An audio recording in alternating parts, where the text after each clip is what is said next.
I guess if I cast my mind back now for 40 years, the Inner City Angels, to me, Marianne Heller in particular, because she led it and led the charge, a lot of people who helped her out, but she gave it leadership. She was an instigator. I'm from Jamaica, and in Jamaica we call people like that a push fire.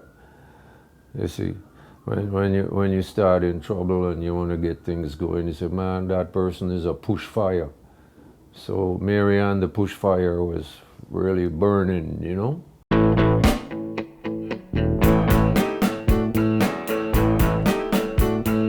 Can't you see it coming? Things are really humming. My shoes are gonna slap my feet. I'll be out there moving. See what's there for you then. Summer's flying down the street.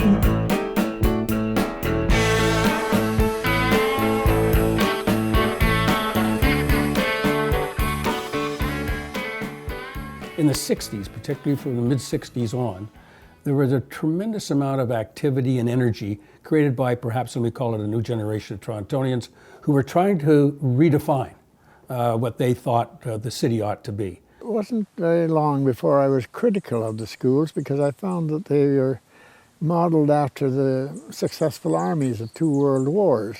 Schools to me seemed like army camps where little soldiers sat there and did the prescribed lessons and got marked for it, passed or failed and so on.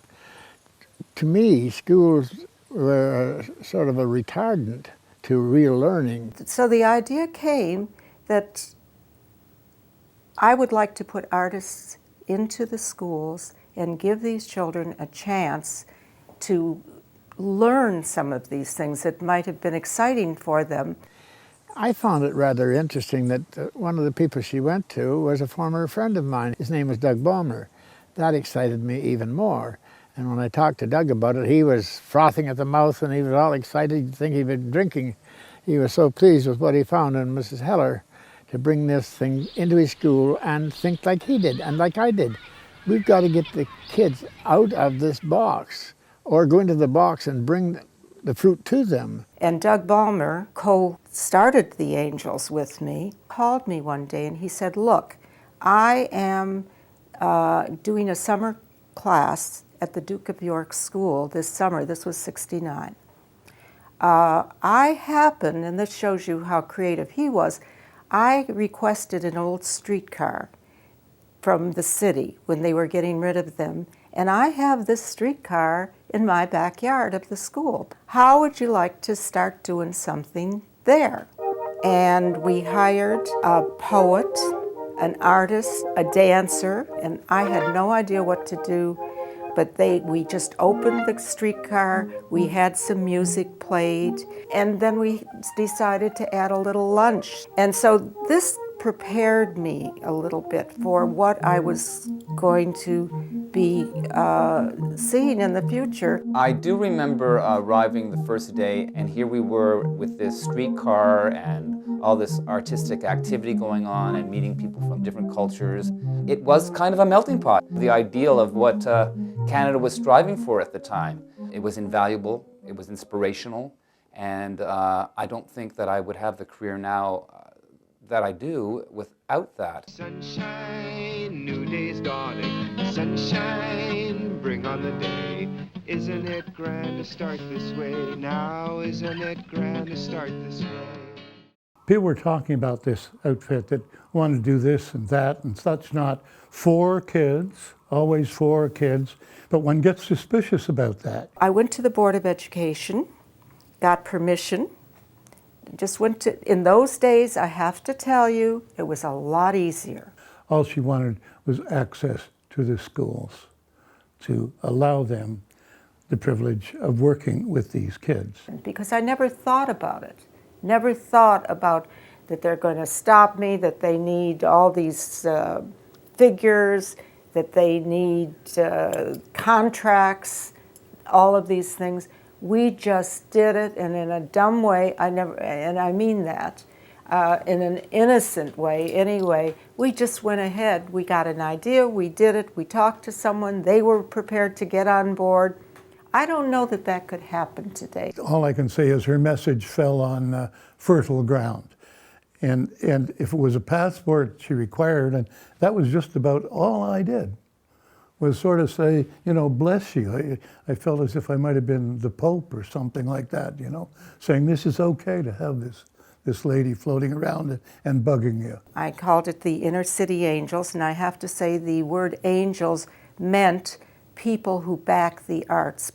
And what we did is we sent the artist in not just for one performance, but for usually 4 to 10 times to work with the same group of children so that they could learn a skill. And if it wasn't a skill, at least it was something, an exposure to some form of the beautiful world of the arts, music, dance.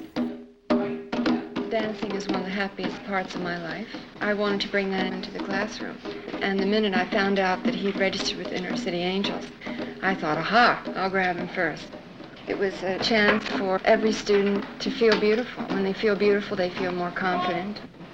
It inspires them, and a lot of them don't realize that this is building their personalities and their joy and confidence in that.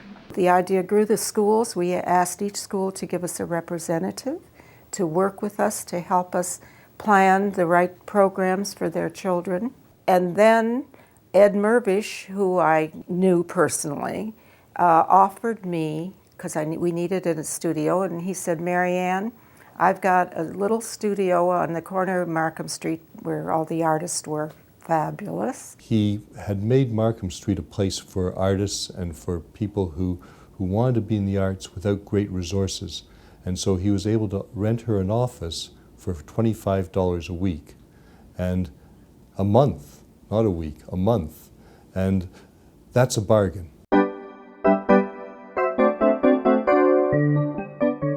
Our office was overflowing, but with a lot of excitement. It was a lot of fun. There was a lot of new people. We had there was an energy there.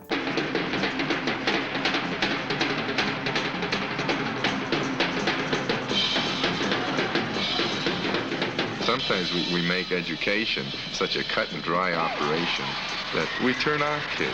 Just before the Inner City Angels were established, the Hall Dennis report had appeared. It called most strongly for a considerable liberation of the curriculum in the elementary schools. At that time, of course, it was 1969. I had just finished working on a report with other people called Living and Learning. And in that report, we too said school is more than going to a box and learning a lot of lessons.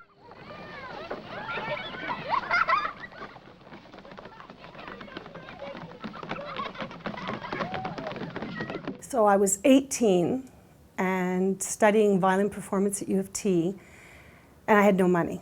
So my friend Marie Laframboise and I said, let's go play on the street. Let's go play our violins on the street. So we were playing Bach downtown Toronto. It was unheard of. It was 1968. People went crazy. They were filling our cases with silver, literally with silver in those days.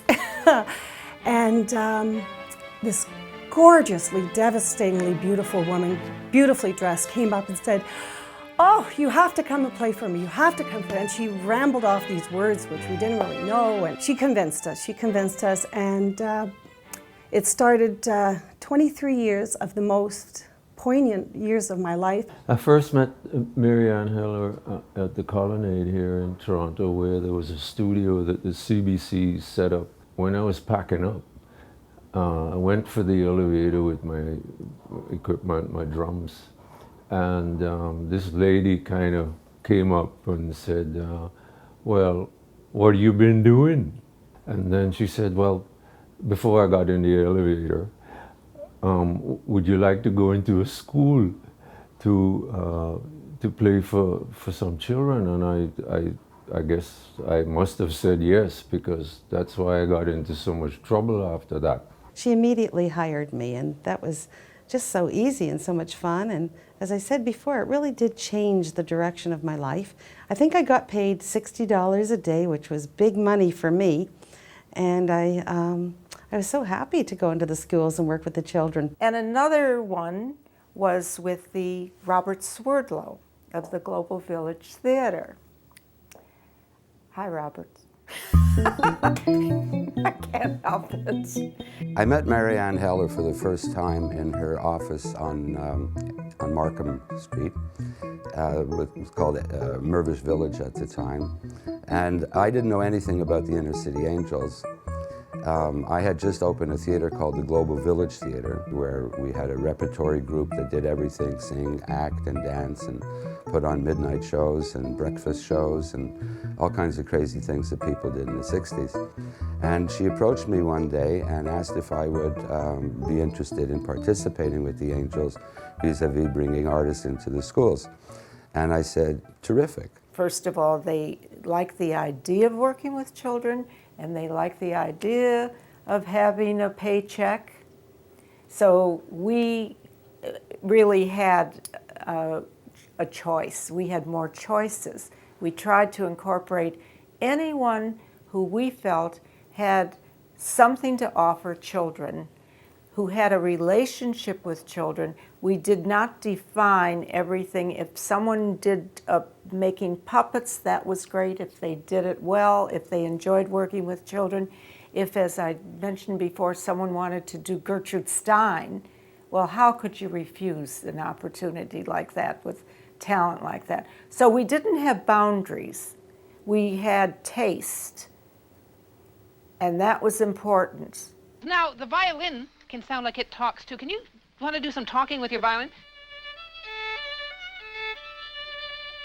Now look into your eyes really deep and see a beautiful summer day. Oh, it's just a gorgeous day. Look at the sun up in the sky. Listen to the birds chirping and the beautiful blue sky and the clouds. Okay, can you see it? Look. Way up there, there's a tiny little black speck. And it's getting bigger, it's coming closer. And it's a tiny little bird. And it's the most beautiful little bird. Look how beautiful it is. Can you see it in your imagination? Just flying through the sky. Okay, watch it fly. Watch it fly. Listen. I can't begin to tell you, although I will begin, to tell you what a conglomerate of talent we were able to get for the artists in the schools.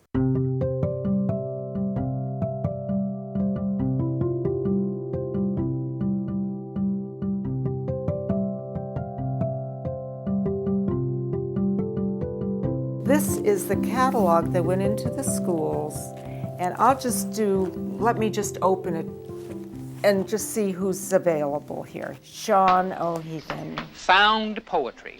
And sound poetry is exploring sound. I'm going to start out with some poems by B.P. Nichol. He mixed up all the letters in the word turnips, and he found some things that aren't really words, but you can say them so they sound like they might be words. So we have turnips are interps, our urnspit, our tinspur, our ruspin, our stunrip, our bitterns, our ritpuns, our punster. And you can do this with any word. You can do it with your own name.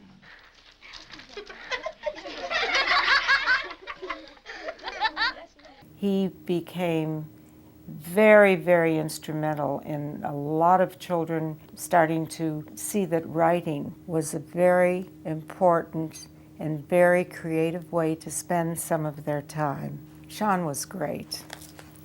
Aiko Suzuki was such a fabulous artist herself, but she also did film. Film is a fun medium to teach, and they don't do enough of it.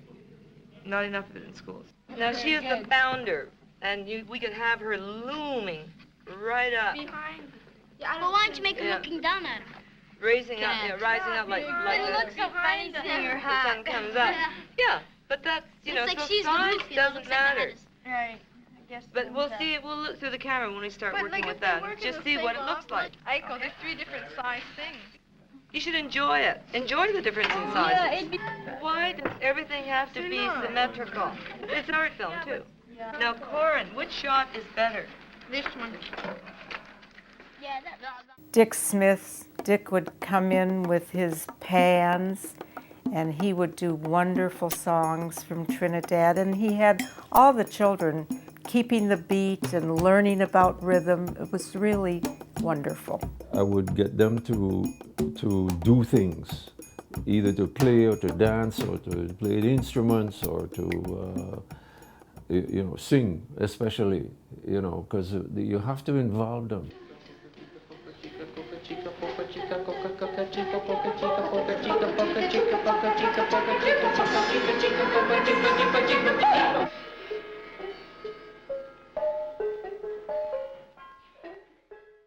We had a cartoon maker. Now you'd think that that might be a little excessive to teach children, but it was a wonderful way for them to do simplified drawing and for them to bring out some of their feelings. I was in, I think, grade 4 at the time, and I was a new immigrant to the country. I had just been brought to Canada from Jamaica, and it was 3 weeks at the most. I was just very shy. I didn't have any friends. I didn't have anyone that I could confide in and express myself to. And this gave me an outlet to kind of open up and be who I was without being judged. Elizabeth Cunningham, can you believe we had someone doing kite making and book making? Bring your kite over again. Tape the long way along the tail, okay? And try to get it so it's even, so it's not tilted. That's right. Yeah, that's really good, Megan. Whose kite is this? Steven's. No, that's not mine. That's Donnie. What we're going to do is go to the island and fly this kite. I mean, these are things that unfortunately the boards of education themselves couldn't hire these people. They couldn't afford it. I was always searching for money and looking for money and probably making a nuisance of myself with my friends, but the Angels were my heart. Working with the Angels was sort of a mixture between helping to produce a Broadway show, working as a political fundraiser, and just generally living in the eye of the storm. Things were very rarely calm. We had lots of visitors, and you just never knew what any day would bring. And indeed, of course, you never knew what Marianne would be up to on any given day. Marianne wouldn't call herself an administrator, I think, and the day-to-day running of things was done very capably by Karen Clifford. Karen was natural at that sort of thing, in the same way that Marianne was a natural at the more public relations aspect of the work. At every opportunity, I was out more than at the office. I was out maybe having lunch, maybe having a coffee, maybe visiting a theater, always trying to make sure that the Inner City Angels was going to get some print because we needed money. And that's also a challenge that many arts advocates face in the sense that they need to be out there and developing these partnerships and collaborations, and that takes a tremendous amount of energy. Really, even at the beginning, there was a restaurant called Julie's. Well, Julie was a friend of the Angels and me, and he donated his double-decker bus to us every Saturday morning. And where did we go but to the Film Board? The National Film Board also gave screenings for us of special things for the kids, and we filled a busload every Saturday morning. So that was kind of a special day for the kids, and everyone gave. It was all just giving. Every dollar that the city spends on arts and culture generates $17 in return back into the city. So you can understand how important it is for the city to participate and to give to the arts. And we used to take tours of children through the different studios. And Gaston would invite them back for his then famous onion soup, which the kids didn't like. That was kind of embarrassing, but they were in a restaurant, they were being served, and they'd seen studios, and it was so vibrant.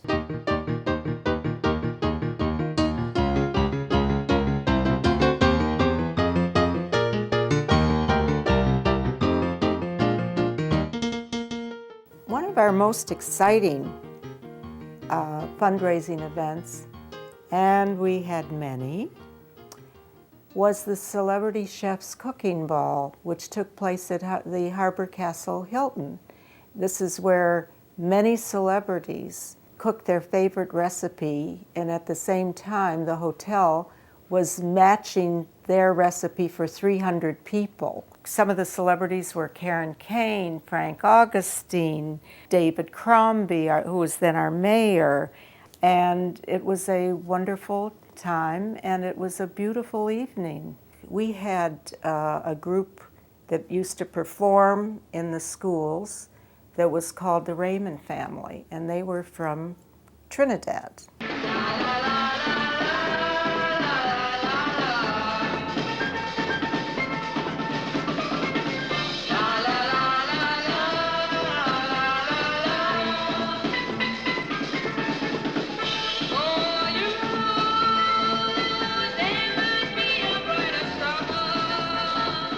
And they brought the pans to the schools, and it was really exciting, and the kids would dance, etc. But we decided to take it a step further. So I heard that deaf people can feel vibrations. So what we did is we brought the Raymond family into the School for the Deaf, brought in Davisville School as well, and the performance was outstanding. If you could see the parents, particularly, of the children who were handicapped from being deaf, they had music.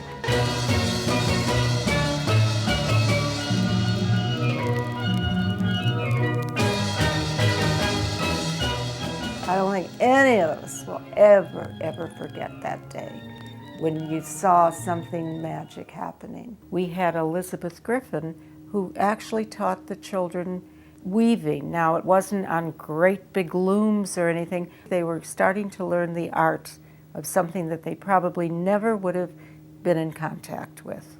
Judith Pisano, do you know what she did? She made batik stuffed dolls. I like to work with the children in small groups so that I can get to know what's important to them and see them express themselves in their dolls. I like their dolls to be very much their own because it's their own body that they're using as the pattern for the doll. When it's finished, it will be something that's very special for them, that they'll always keep and that they'll always love.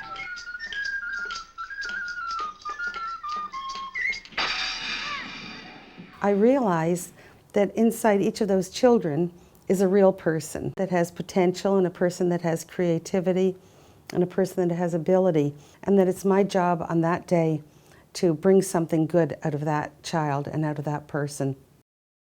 The Inner City Angels had a fantastic ticket distribution. All the agencies through the city, the theaters, would give their unused tickets to the Angels, and the Angels would distribute it to the children who wouldn't have a chance to go. During the start of of the Inner City Angels, about a year later, I took my daughter to the Nutcracker. I was fortunate enough to be able to do this.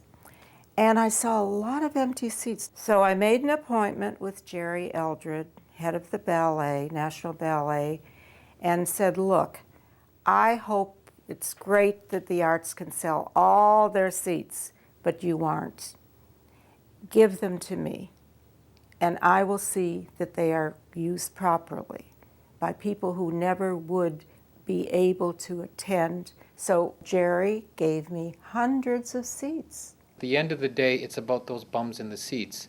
And that's where, when I met Marianne and we started to talk about no empty seats, it's getting those bums into the seats. It is all about promoting the importance of the arts. She brought theatre to the schools, she brought drama, she brought music and all kinds of things, noticing that especially inner city schools never had a dream of what an orchestra looked like or a theatre looked like. And when I was in Toronto teaching, I found that a lot of kids didn't know what a cow looked like. And then Ed Murbish comes along again, and he called me one day. I have this show, this pantomime at the Royal Alex. We just brought it in a few days ago, and it's brand new to the city, and people aren't really going that much. Do you think you could use a few tickets? This was on a Tuesday. Do you think you could use a few tickets for Wednesday matinee? And I said, well, Ed, what are you talking about? Sure. How many tickets? He said, well, maybe 35, something like that. I said, Ed, I think your theater seats about 1,300, something like that. How many tickets have you sold? Well, not too many. I said, would you give me 500 tickets? Yeah, okay. For the Wednesday matinee, we'll try it. And I went down there the next day. We now had the system going. All these children had already blanket permission slips. So I will never forget standing in front of the Royal Alex, and busload after busload came down with inner city kids to see this Christmas pantomime. It was terrific. So Ed looks at me. He said, do you think you could maybe do this again? I said, I can do it every day for 2 performances. How long are you here? We filled the theater. That was very important, especially when you were starting something new, when you were going into English pantomime, where we had no history. And we still have pantomime in this city, but in the very first weeks of pantomime, we had no audience. And without Marianne Heller, there might not be a pantomime today in Canadian tradition. So she brought the audience to my father, and they were a good audience. Being from a working class area myself, I never got to go to the ballet. I never got to go to the opera. I wouldn't even know what it's about back then. It was a big play, and that was, for me, it was an amazing experience because coming from Jamaica, I hadn't seen a play before. We didn't even have a TV at the time. So I was sitting there like that and enjoying this experience, and it really left an impression on me as how this culture was, what made it tick, and what people were all about. And it was very profound for me at that time. When you kind of grow up and you're exposed to people from different socioeconomic paths, you then get exposed to these things. But just that opportunity to get a chance to see an opera or get a chance to see a play may spark something within that student. I work for the National Ballet now. I'm in the orchestra. I'm a violinist. And every time they give us tickets, there's people who can't use the tickets. And I go around scrounging the tickets. And I have a list of about 100 people on my BlackBerry that I can email the last minute's notice and say, I've got these ballet tickets. Introduce your child to ballet. One of the nice things about our ticket distribution was the fact it was a two-way street. We were able to provide theatrical, musical, and sometimes sporting experiences for whole groups of people. But the other end of the coin is that we were able to provide audiences for the people performing. There are organizations, for example, the Inner City Angels, that help groups like ourselves get tickets so we can come to these things. None of them have ever been to a football game before, been in a crowd or in this kind of an atmosphere, and it's a really good experience for them. But it's fun. It's a lot of hard work, but the kids get a lot out of it. One of the things that I'm most proud of, and that I'm sure Marianne is that we ostensibly started the Toronto Theatre Alliance. She realized very early is that running around from one theatre to another and then fielding all the various phone calls, she also realized that a lot of the theatre people didn't know the other theatre people. Isn't that interesting?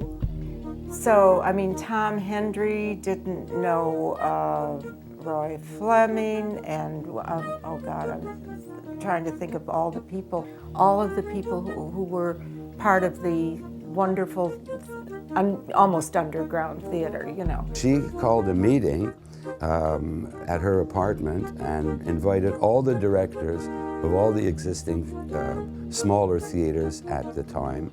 And we got together for the first time. It was the first time I'd ever met Bill Glasgow, the first time I'd ever met Ken Gass. And I felt that it was to their benefit and probably to the Angels' benefit for them to have knowledge of each other. So Marianne's suggestion at the first meeting was that we form some type of theater alliance. The words just tripped off her mouth.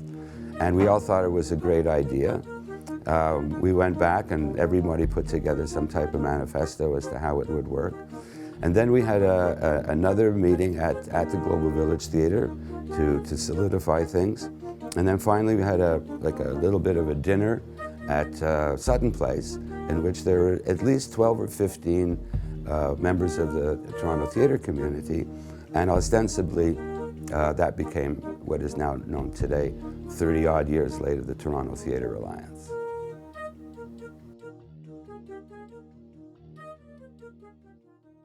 What AFCY is doing now is truly a result of what the Inner City Angels began.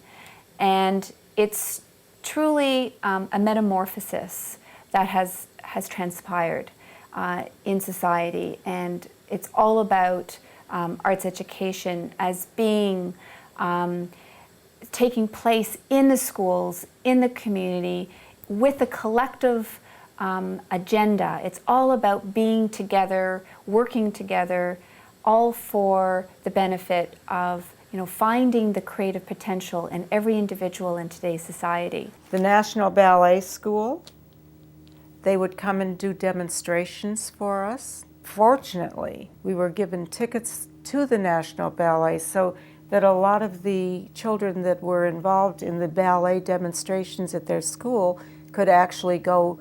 In those days, it was called O'Keefe Center, to see the performances. We had a lot of people doing drama and puppetry. Bibi Gaspari was doing mime in the schools.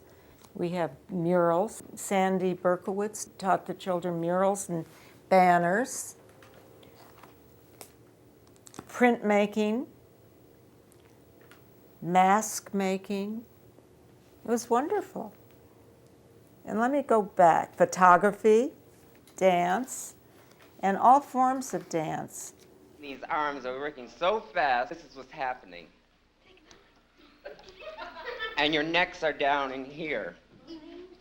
Leave them long. Leave them long. Arms can work separately. It's really amazing when I look through the catalog how many artists that we were lucky enough to acquire special programs. We even had Tai Chi.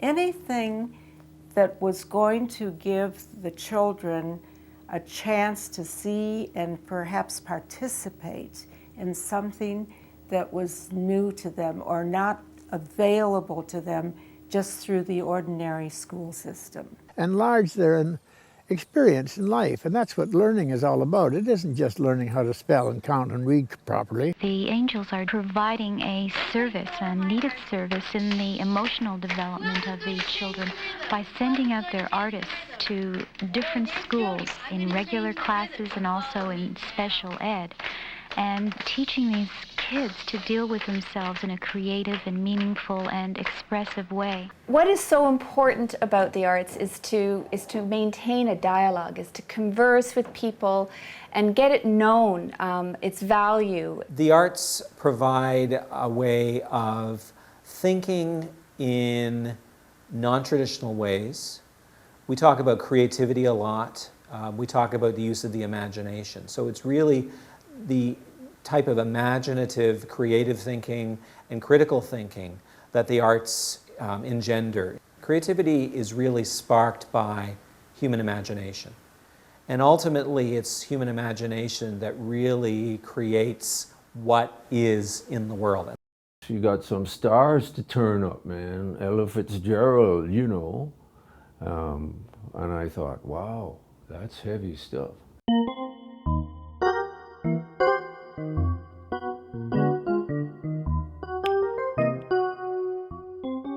Gino Empry, who was the big PR man at the time and a friend of mine, had Ella Fitzgerald playing at the Royal York Hotel. And over a period of about 5 years, she made 3 appearances. And every time she made an appearance, the Royal York Hotel hosted and Ella gave a free concert in the concert hall for 1,000 children. And we brought these children in. And some of them didn't know a darn thing who Ella Fitzgerald was, naturally, but their parents did. And when they took a note home later or told their parents that they were going to see Ella Fitzgerald, there were a lot of calls. They really thought, oh boy, are you lucky. That was an extra enthusiasm on their parts because they knew they were seeing something special. They didn't know why, except after they heard her, and she would do special songs for a couple of the kids. And it was very, very exciting to be part of those audiences, you know. So to see and hear Ella sing a tisket a tasket for one little boy who was brought up and who brought her a bag of daisies, that's not something that I ever want to forget. That was really a memorable time for every single one of us, adult and children, but it was for the children. Thank you. When we started the organization, 1969, Toronto was just beginning to be the melting pot that it is right now. So I just went in and I started talking Jamaican, and they were so curious because I'm this white guy from Jamaica who talk funny, you know, and I used that. Eventually, I used that as a lever. And man, I talk so funny, man, they don't understand what I say. And the white kids, dead silence, man, because there was this white guy speaking like that, you know. The selection of our artists turned out to be a group of multicultural people in themselves. Here's Bluma, music and dance, guitar, flute, recorders, piano. And she was wonderful. She did songs in 5 different languages. George Sawa, a musician from the Middle East. Many times there were some children of this very heritage, which made them very proud. And many times, if not, the children learned what there was, that there were other cultures and there were other people out there who had talents, perhaps not from where they grew up, but that the world was filled with a rainbow of people and of different ways to express themselves.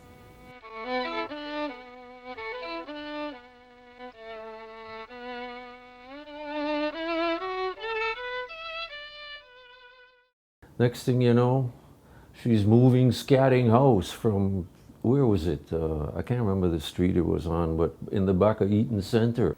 I got a call from the separate school board. They insisted that there was a building there that was going to be demolished, a historical building. Scatting House was built around 1863 by the Reverend Scatting, who was the rector of the Church of Holy Trinity. They could not afford to move it. Board of Education wanted it. They could not afford to move it. And I don't know why, we sure couldn't afford to move it. Somehow they said, Marianne, we figured out that you and your group might be the only people to save this building. And I said, oh, ridiculous.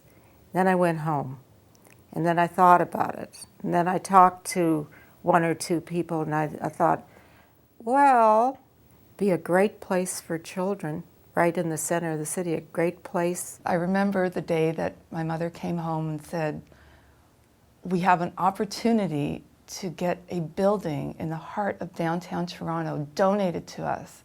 One small issue it had to be moved 100, 200 feet. I'm going to say 150 feet. Let's go there. Therefore, a lot of money had to be raised. One of the things that I remember distinctly was a lollipop campaign. As a kid, that was very exciting to have the notion of this wonderful logo of a boy and a girl on a lollipop being sold to get this house moved. A really wonderful jingle written by Robert Swerdlow, still memorable to this day. That's what makes it such a great jingle. Buy a brick, buy a stone, help to make this house a home. Come on, big people, come on. Memorable and catchy, and it did the trick. It helped to do the trick. We had one walk for Scatting House that was really all the wonderful politicians who had helped us, Crombie, Paul, Godfrey, and the rest. They all came with their families. They walked for Scatting House. On the Scatting House project, you know, whenever you're doing anything like that, and it involves city bylaws, and sometimes there's funding and assistance and all that, you just got to get it all through city council and get the motions correct and everything like that. And it fell my lot to help be the strategist and maneuver, and of course David Crombie was a great supporter. But to make things happen, you know, you got to roll up your sleeves and get to work and do it. And we did it, and you could never say no to Marianne, and we never did say no. During that time, the separate school board saw that, again, our office at Markham Street was overflowing. They called me and they said, and how would you like a schoolhouse while you're moving? And I, what? Yeah, it happened to be St. Basil's School on Hazelton, and it was given to us to run our programs until we could get into Scatting House. Through Scatting House, I met the Reverend's great-granddaughter, Adelaide Sinclair. She found and donated some of the original furniture from her great-grandfather's study, which I, for a short time, had the privilege of using as my desk. She helped us acquire the original artwork for their UNICEF calendar. She even came to the official opening where we had horses and carriages and dressed in costumes of the time of 1863. Now it's my pleasure to introduce to you Mrs. Adelaide Sinclair, who is the great-great-granddaughter of the Reverend Henry Scatting. In 1847, Scatting, a noted scholar, lived in this townhouse, and to find that his house was saved is something of a miracle, I think, really, in the modern age. We all owe a tremendous debt of gratitude to the people in the Inner City Angels and everyone who has been connected with this, and I'm very proud to be associated. Preserving tradition are the things that make a city great. These are the things that give a city character and atmosphere. And not only the buildings, but the activities of the Inner City Angels give a city like Toronto soul. And because of organizations like this, Toronto is the great city that it is. And on behalf of the City of Toronto, we hope that you'll have many successful years in this building. Once Scatting House became ours, the buzz around that place was it was just terrific. It was a third-story townhouse. The first floor were offices, and the second floor there were rooms where the children did all sorts of photography, arts. The third floor was a library and reading room. We received extra space to put a small theater in below ground. And outside, during the warm weather, we had all sorts of summer programs. It was really wonderful. The place was really alive. That was Scatting House. Once you've added your line to the poem, go on inside, find out what Scatting House is all about. Here we have poetry. No matter that the possums were inclined to be so mischievous and quarrelsome, that none of the others wanted to be with them, or that the wallabies were just a tiny bit jealous of how much stronger and taller the kangaroos were. I wanted her particularly to sweep her broom, so I put a rod on the broom so that she could make a very fast movement with her broom. But she still has strings to her legs to make her walk. She's pretty rheumatic, and then she sweeps. Clap your hands and twirl, Menina. Clap your hands and twirl, Menina. Clap your hands and twirl, Menina. Put your hands on your head. red. Put your hands in your shoe. Point to something that's blue. Put your hands in the air. Shake your hands while they're there. And put your hands in your lap. And give one very loud clap. The Scatting House is still there, nestled in between the Eaton Center and the Church of Holy Trinity, and a very modern hotel. It was the first children's art center in Canada. And to my knowledge, I don't think that there has been anything quite like it since. Sunshine, bring on the morning. Sunshine, new day's dawning. Sunshine, bring on the day. Isn't it grand to start this way now? Isn't it grand to start this way? The schools were such happy places, and there was such a wonderful kind of energy in the schools.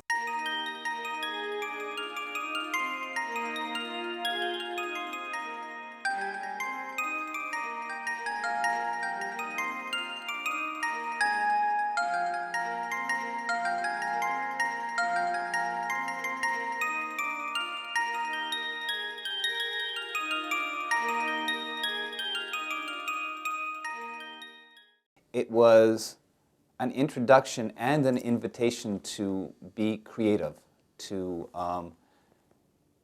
see the possibility that your life could be filled with creativity, and there was value in that, and that you could validate yourself through your own creativity. And that ignited a lot of sparks in us as young people who had otherwise not been exposed to the arts in that way. I now appreciate more than ever what the program meant to me, even though at that time I didn't really understand what was going on. When I left, we were already having programs in close to 200 schools. We had about 70 artists working in the schools. Plus, we had thousands and thousands of tickets that were dispersed throughout the community and the schools. What Marianne Heller and her colleagues at Inner City Angels did for us was really give a kind of roundness to us, to give us some sense of substance about what art and culture and music is all about. In the process, what they did was transform the curriculum in the city of Toronto, the public high school and primary school education in particular, and then that has lasted us. Now, I have to say that it seems to me we slipped back a bit. We need a new Marianne Heller and Inner City Angels, perhaps to remind us that art and culture, music, those kinds of food for the soul are not peripheral to the educational process. They are central. I think that a balance of academics and art and exposure to different cultures is vital in making someone a well-balanced student or a well-balanced person in general. And I think that the Inner City Angels really contributed to making me who I am today. My career is founded on the generosity of how the seeds were planted, and that certainly was Marianne and the Inner City Angels. So as far as the kids go, great stuff. And the bottom line is, I learned more from them than they'll probably learn from me. I've had the most incredible relationships, and it's shaped my life, it's shaped the lives of my children, and I think it's shaped the lives of thousands of children who've gone all over Canada with what the Inner City Angels gave to them. And what Marianne Heller did in the Inner City Angels 40 years ago is an example of what we're still attempting to do as we move forward in trying to promote and foster and nurture arts, culture, and of course creativity. And we should be making sure that a new generation is not cheated from their opportunity to be able to engage themselves and see themselves in those endeavors. I don't think I could ever duplicate the excitement, the energy, the wonderful, wonderful people that I came in contact with, many of whom became friends, not just associates. And it was a very beautiful experience. And this Inner City's Angels, I would think, became the best learning experience that Toronto provided for children in the schools. Now that sounds like an exaggeration, but that's the way I think about teaching. The impact was much stronger than simply only their original notion and objective. They raised money and therefore raised consciousness. They engaged the interests and attitudes of a new generation of Torontonians that helped make the current Toronto what it is today. So what did they contribute?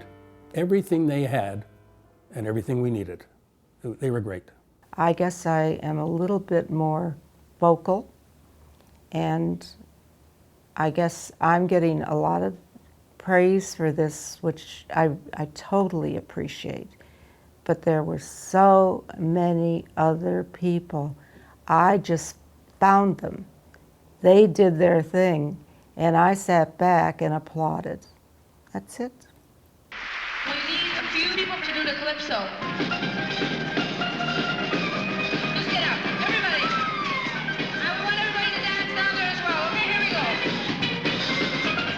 go. It reminds me of Jamaica, and every morning we get up, usually we'll hear calypso music in the radio, so it brings back a warm feeling in my heart.